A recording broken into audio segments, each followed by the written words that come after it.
Wakati nilikuwa Minister for Education, mimi kazi sio shida kwangu, na kwanza kazi ikitajwa mimi nachangamka sana. Nilikuwa hapa nafungua container ya mtihani saa 9 usiku. Napiga shule 15 hapa, naanzia Mudwaine kule Bishop Gatimu Ngandu Girls, naenda kumalizia pande ile ya Nyeri huko juu. And I was all over the place. The following day I would be in Kambiamoto, opening containers at 3 a.m. in the morning, kupigana na wakora wa kusumbua watoto wetu kwa shule. Sasa mimi niko tayari kupigana na watu kama hao, ndio kazi yangu. Nyinyi wananchi ndio mnatoa hiyo kazi. Nyinyi ndio mko na kadi ya kura, nyinyi ndio mko na kipande, nyinyi ndio mtaamuka asubuhi, muamue ni nani mnapea hiyo kazi. Sisi wakati ukifika, ninawaahidi mkitupea hiyo kazi, mtaona vile nchi itaenda. Because we need to clean our country. We need to restore the faith of government so that people can trust the government again. That serikali ikikwambia kitu, kiongozi wa serikali akikwambia kitu, you can go to sleep and trust what they are telling you.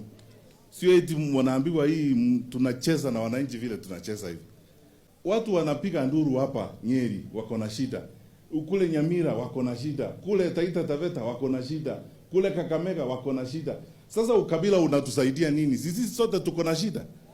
Basi tunatafuta namna ya kutafuta suluhisho so that our country can be managed better. Na tuko tayari kufanya hiyo kazi. Kwa hivyo ninawaomba wananchi, msipoteze imani. Don't lose hope in our country. What we are going through is a momentary situation. And let us not be tempted to turn against each other. Mungu atatubariki.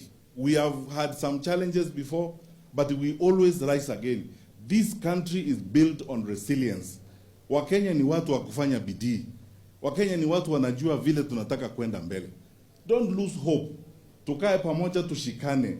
Na hawa ndugu zetu hapa na dada, tushikane pamoja. Mungu atatusaidia, tutavuka hiyo daraja. Na tukivuka hiyo daraja tutaenda mbele.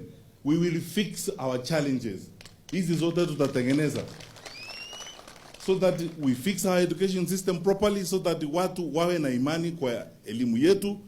We fix our systems. Hata kama hii ni mambo ya afya, we will find solutions to our challenges together. So that huu muda kidogo tuko na shida hapa na pale, let us not turn against each other. Hakuna kabila inataka kuleta shida dunia hii. Makabila ni mawili. Wale sisi ambao tunataka maendeleo kwenda mbele, na kabila ingine ya wale ambao hawataki maendeleo wanatusumbua. Na mimi nafikiri sisi sote tuko kwa kabila moja ile ambayo inataka tuendelee mbele vizuri. Ama namna gani? Mungu na awabariki wananchi, and God bless you.